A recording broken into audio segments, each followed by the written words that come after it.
Qué maravilloso privilegio, unidos por el Espíritu, adorar juntos al Señor. Y en este momento vamos a estudiar su palabra. Estamos iniciando una serie la cual se llama Una Iglesia Fiel y vamos a estar estudiando el libro de Colosenses. Durante cada domingo, durante las próximas 5 semanas a partir de hoy, vamos a estudiar una porción del libro de Colosenses. Durante los martes y jueves en nuestro grupo de estudio bíblico a través de Zoom vamos a estar estudiando, tratando de sacarle el jugo al máximo a este libro. Y a partir de mañana vamos a iniciar una serie de devocionales, lo cual vamos a publicar en nuestra página de Facebook y les vamos a estar compartiendo a través de la lista de difusión de WhatsApp. Si usted no recibe nuestros mensajes cotidianamente y quiere recibir los devocionales, yo le pido por favor que usted lo indique. Puede ser a través de un mensaje en la página de Facebook, un mensaje personal, ya sea por teléfono, por WhatsApp, o por el Messenger.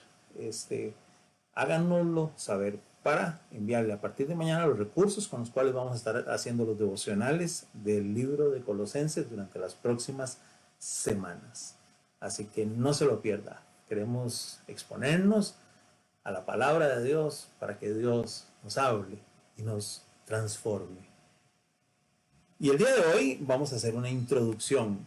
Yo en serio le animo para que usted durante esta serie, Una Iglesia Fiel, esté pendiente. Pero es importante que participe del grupo de estudio bíblico porque ahí vamos a ver algunos detalles que tal vez en los mensajes dominicales no podemos ver. Así que arrancamos y le pedimos a Dios que nos hable. Señor, háblanos a través de tu palabra. Desafíanos hoy, bendícenos en el nombre de tu Hijo amado. Te lo pedimos. Para iniciar la serie Una Iglesia Fiel, quisiera compartir con ustedes una porción del verso 23 del capítulo 1 de Colosenses. Y dice así: con tal de que se mantengan firmes en la fe, bien cimentados y estables, sin abandonar la esperanza que ofrece el Evangelio. El apóstol Pablo escribe esta carta a los cristianos de Colosas, una ciudad que había sido importante, pero que había ido perdiendo relevancia, ¿verdad? En la época en que Pablo les escribe, en la que viven cristianos en un contexto no judío y que están enfrentando amenazas a la sana doctrina. Aparentemente hay herejías circulando, ideas que tenían que ver con el creer que con hacer cosas se sustituía, por decirlo así, lo que Cristo había hecho. Esta es una circunstancia con la que los cristianos hemos batallado durante todas las épocas. Creemos que es por obras y que depende de cuán bien nos portemos, que ciertas prácticas con las que cumplamos, algunos requisitos o rituales que hagamos y ya es suficiente. Y entonces en esta carta, aunque es corta y para una iglesia posiblemente pequeña, ¿verdad? Que no fue de las iglesias más relevantes en el desarrollo del mundo de la iglesia de los primeros años que nos cuenta el Nuevo Testamento. Es una iglesia cargada de verdades acerca de Cristo y de la vida cristiana que son sumamente importantes. y nosotros tenemos que atenderlas. Esto lo vamos a ver con profundidad esta semana en los grupos de estudio. No puedo profundizar acá ahora, así que le invito. Pero Colosenses nos muestra un mensaje para la iglesia. E inicia así. Capítulo 1, versos 1 y 2. Pablo, apóstol en Cristo Jesús, por la voluntad de Dios, y el hermano Timoteo, a los santos y fieles hermanos en Cristo que están en Colosas, que nuestro Dios Padre les conceda gracia y paz. Yo hoy quiero extraer algunas ideas para su vida y la mía. Y la primera es que, al igual que Pablo junto con Timoteo saludan a los cristianos que están en Colosas, deseándoles que la gracia y la paz de Dios sea con ellos. El propósito de Dios es que nosotros entendamos que Dios quiere derramar de su gracia y de su paz sobre nuestras vidas. Y este es nuestro deseo. La carta se dirige a los santos y fieles hermanos en Cristo. Habla de los miembros de la iglesia, los apartados para Dios, los que pertenecen al pueblo de Dios que están en Colosas. Pero además describe que son cristianos fieles. No basta con pertenecer a una iglesia local. Hay que vivir como corresponde a hijos o hijas de Dios.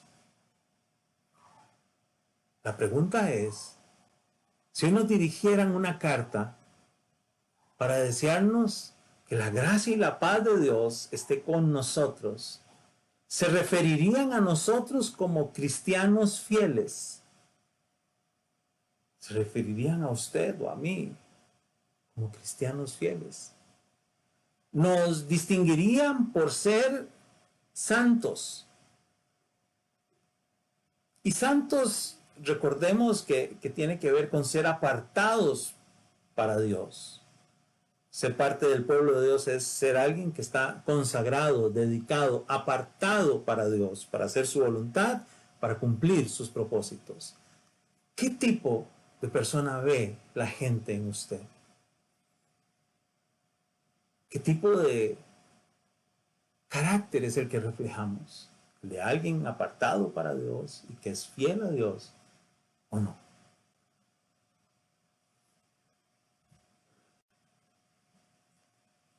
Continúa Pablo dando gratitud por la vida de estos cristianos que están en Colosas, que enfrentan tiempos difíciles, que su fe está siendo amenazada por falsas enseñanzas, por herejías que quieren introducirse a la vida de la iglesia y hacer mucho daño.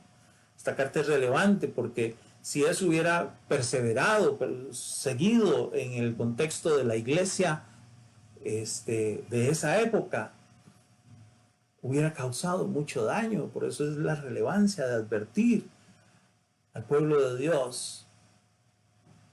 Pero Pablo inicia dando gracias por ellos. Hoy yo quiero dar gracias por su vida. Y Pablo dice en el verso 3, Colosenses 1, siempre que oramos por ustedes, damos gracias a Dios, el Padre de nuestro Señor Jesucristo. Yo hoy doy gracias por usted que está viendo este video, que está siguiendo esta transmisión en vivo en este momento, hoy, domingo, primer domingo de septiembre. O que usted va a escuchar el audio a través del podcast o de la página del sitio web de la iglesia. Le doy gracias hoy por su vida. Y quiero que juntos analicemos algunos de los elementos distintivos o características de una iglesia fiel. Recordando que la iglesia no es una organización, no es un edificio. La iglesia somos usted y yo, los que hemos creído en Jesucristo. Somos nosotros, los miembros del pueblo de Dios, somos la iglesia. Y de manera rápida, porque esto se profundiza en las próximas semanas, en los devocionales y en los estudios bíblicos entre semana, algunas características en algunos de los versículos de este capítulo 1. Dice, pues hemos recibido noticias de su fe en Cristo Jesús. Pablo expresa gratitud porque estos cristianos tienen algunas características que les distinguen. Hemos recibido noticias de su fe en Cristo Jesús. Es crucial que en un tiempo como el que vivimos, nuestra fe esté puesta, arraigada, cimentada en Jesucristo, la roca. Además, dice que recibieron noticias del amor que tienen por todos los santos. Eran personas que amaban la iglesia, que amaban el pueblo de Dios. La pregunta es, ¿estamos nosotros hoy demostrando cuánto amamos a la iglesia del Señor Jesús? No a una organización, sino a la iglesia. Nos estamos amando como iglesia, porque esta es una característica relevante. Los versos 5 y la primera parte del verso 6 dicen así: a causa de la esperanza reservada para ustedes en el cielo, de esta esperanza ya han sabido por la palabra de verdad, que es el evangelio que ha llegado hasta ustedes. La iglesia, para que permanezca fiel, nosotros como cristianos, para permanecer fieles, tenemos que entender la esperanza viva que nos da Dios a través de Jesucristo. La esperanza que está reservada para nosotros por la eternidad. Esperanza que se conoce a través del estudio de la palabra. Por eso no podemos vivir sin esperanza. Y para afirmarnos en ella tenemos que conocer la palabra. Aún en una época como esta, con una pandemia que lleva ya meses, que quizás creímos que pasaría rápido, que no causaría tantos daños en la vida de la humanidad. Tenemos que mantener esa esperanza viva, cimentada en lo que dice la palabra, cimentada en lo que dice el Evangelio, que por la gracia de Dios ha llegado a nuestras vidas. Dice William Barclay que la esperanza cristiana es que el camino de Dios es el mejor y que la única paz real, el único gozo verdadero, la única recompensa duradera y real han de encontrarse en Él. Y dice que la esperanza cristiana es la confianza en que vale más la pena jugarse la vida por Dios que creer al mundo. Al igual que los cristianos en Colosas en aquel tiempo, hace muchos siglos, nosotros hoy enfrentamos ideologías, filosofías, la sociedad, la cultura nos está seduciendo con ideas atractivas que parecen llenas de sabiduría, pero sabiduría humana, que nos tienden a apartar de lo que dice la palabra de Dios sobre nosotros, la iglesia. Y tiene el potencial de apartarnos de los propósitos de Dios. En este comentario, William Barclay dice que vale la pena jugarse la vida por Dios. Vale la pena invertir la vida en Dios. La vida con Dios, la vida para Dios. Vale la pena. Porque Él es el dador de la vida. Porque Jesús vino para darnos vida y vida en abundancia, vida plena. Porque la plenitud está en Cristo. Y nosotros podemos disfrutar de eso que Dios ha preparado para nosotros, para usted y para mí. En la segunda parte del verso 6 dice así: este evangelio está dando fruto y creciendo en todo el mundo, como también ha sucedido entre ustedes desde el día en que supieron de la gracia de Dios y la comprendieron plenamente. Y en primer lugar nos dice que es una iglesia que está en un entorno en que el evangelio está siendo compartido. El evangelio sigue siendo compartido. Aunque los templos, muchos siguen cerrados. Aunque hay muchas restricciones para hacer reuniones dentro de 4 paredes de un templo, la iglesia no ha detenido y no debe detener sus propósitos. Porque siguen siendo los mismos. Porque la acción de la iglesia y la acción de Dios a través de la iglesia no depende de 4 paredes, no dependen de un local, no dependen de una reunión de 2 horas a la semana. Va más allá. Y estos son tiempos en que el evangelio sigue siendo compartido. El evangelio tiene que seguir siendo compartido. Y usted y yo somos los responsables para seguir anunciando, compartiendo las buenas nuevas, las buenas de esperanza y gozo que hay en el evangelio de Jesucristo.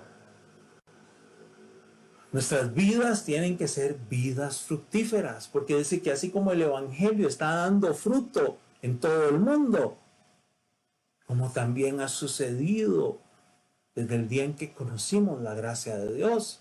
Es decir, ese evangelio debe producir en usted y en mí una vida fructífera, una vida que dé fruto y que ese fruto permanezca. Y también nos dice este versículo que esa es una gracia que debe ser comprendida, porque no solamente recibimos la buena noticia de que Jesús murió en la cruz por nosotros y que por su sacrificio, su muerte, su resurrección, el pecado y la muerte fueron derrotados para darnos vida.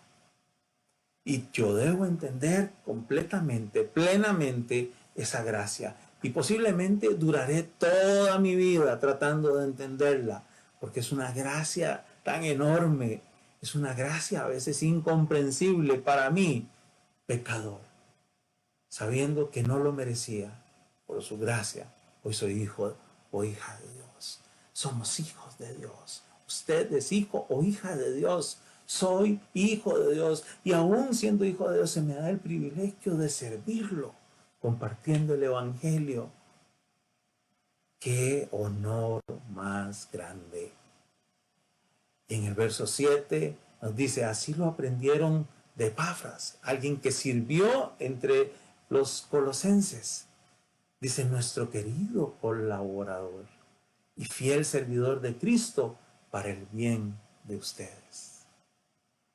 Ojalá se pudiera decir de nosotros que somos colaboradores en el servicio de la iglesia, colaboradores en la extensión del reino de los cielos en la tierra, colaboradores en el cumplimiento de la gran comisión. Ojalá que usted y yo seamos reconocidos como servidores y que a través del servicio que prestamos estamos bendiciendo, beneficiando, siendo usados por Dios para transformar vidas. Por eso es que una característica de la iglesia es ese servicio transformador. Y hoy nosotros tenemos el privilegio de desarrollar un servicio transformador. Y el servicio cristiano va más allá de subirse a una plataforma, de estar detrás de un púlpito, de usar un micrófono. Va más allá de eso. Es decirle, Señor, usa mi vida, usa los dones y talentos que me has dado para edificar a otros, para que otros puedan conocerte, para llevar esperanza donde no hay, para llevar un mensaje de gozo y de paz, donde hay angustia. Señor, úsanos. Dios quiere usarnos en este tiempo. Y el verso 8 dice, fue él quien nos contó, Epafras les contó a Pablo y Timoteo y su equipo del amor que tienen en el Espíritu. Esta es una iglesia en el que el Espíritu se mueve y que el Espíritu hace que se produzca un amor no solamente por los cristianos, sino por todas las personas. Como iglesia vamos a reflejar el amor de Dios únicamente a través de la obra del Espíritu Santo. Y a través del Espíritu Santo es que podemos ser capacitados para amar al prójimo y para reflejar a través de ese amor a Dios. El verso 9 dice, por eso desde el día en que lo supimos, no hemos dejado de orar por ustedes. Y esta es nuestra oración. Hoy pedimos que Dios les haga conocer plenamente su voluntad con toda sabiduría y comprensión espiritual. Dios quiere que su iglesia esté en constante crecimiento espiritual y esa es nuestra oración hoy. Y este es nuestro trabajo día a día, orar y tratar de proveer espacios de crecimiento, herramientas de crecimiento. Pero la búsqueda debe ser personal, un anhelo genuino, porque sin un anhelo personal cuando nos reunimos, no todos estaríamos en la misma sintonía si no estamos anhelando conocer plenamente la voluntad de Dios con esa sabiduría y comprensión que solamente el Espíritu produce en nosotros. No es una comprensión meramente intelectual, humana, racional, sino es algo integral en la vida, en que yo crezco para ser conformado a la imagen de Jesucristo. Y el propósito de este conocimiento tiene que ser que en mi vida se produzca adoración verdadera, para que vivan de manera digna del Señor, agradándole en todo. Para que vivan de manera digna del Señor, agradándole en todo. Usted y yo tenemos que ser de esos verdaderos adoradores que le buscan en espíritu y en verdad, que le honran verdaderamente, que procuramos hacer lo que agrada a Dios, hacer su voluntad y que tratamos de vivir de una manera digna del Señor. Dios quiere que en usted y en mí haya esa adoración verdadera. En unos versículos más adelante hay un desafío para la iglesia hoy. A una iglesia fiel. Verso 21 dice, en otro tiempo ustedes por su actitud y sus malas acciones estaban alejados de Dios y eran sus enemigos. Porque hay gente que aunque diga, no, yo no me porto mal, yo no hago nada malo, tal vez su actitud no es la de buscar a Dios con humildad, acudir a su trono de gracia. Porque uno puede estar alejado de Dios por las actitudes o por las acciones. Y si estoy alejado de Dios, estoy convirtiéndome en su enemigo. Porque estoy siendo amigo de otras cosas del mundo.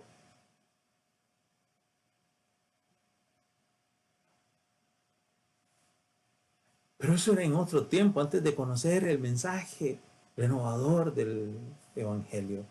Pero ahora Dios, a fin de presentar los santos intachables, irreprochables delante de Él, los ha reconciliado en el cuerpo mortal de Cristo mediante su muerte. Entonces, cuando éramos enemigos de Dios a través del sacrificio de Cristo, Él quiere ahora que nosotros vivamos de una manera santa, intachable e irreprochable delante de Él.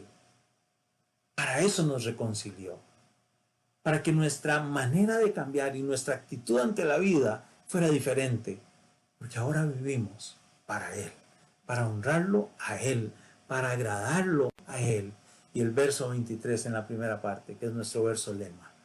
Con tal de que se mantengan firmes en la fe, bien cimentados y estables, sin abandonar la esperanza que ofrece el Evangelio. Y ese es nuestro desafío hoy. Y este desafío es del que vamos a hablar durante estas semanas. Y este es el Evangelio que ustedes oyeron y que ha sido proclamado en toda la creación debajo del cielo y del que yo, dice Pablo, he llegado a ser servidor. Hoy soy un humilde, imperfecto servidor de Dios. Y aún a pesar de la incapacidad que tengo, a pesar de mis debilidades, su poder sigue actuando en personas como yo. Dios quiere hacer lo mismo en personas como usted, que no somos perfectos, pero Él quiere que sigamos siendo útiles en sus manos para anunciar el Evangelio, para proclamar las buenas nuevas. Dios quiere usarnos para edificarnos unos a otros y que Dios haga de nosotros una iglesia fiel. Señor, gracias por tu palabra. Gracias porque la obra de Cristo fue suficiente para traer perdón, para traer restauración y renovación en nuestras vidas. Gracias, Señor, porque a través de Cristo nos has dado el privilegio de ser tus hijos, de ser parte de tu pueblo. No lo merecíamos, pero Cristo lo hizo posible. Para eso le enviaste tú. Y solamente a través de la fe, creyendo en Él, creyendo en tu plan perfecto, eterno, es que nos acercamos a ti, Señor. Sabiendo de que aún deseas seguir trabajando en nuestras vidas, moldeando el carácter de Cristo en nosotros. Porque tú anhelas que seamos verdaderos adoradores, que te honramos, que te agradamos, que hacemos tu voluntad. En el nombre de Jesús te damos gracias y te bendecimos, Señor. Te bendecimos. Amén y amén.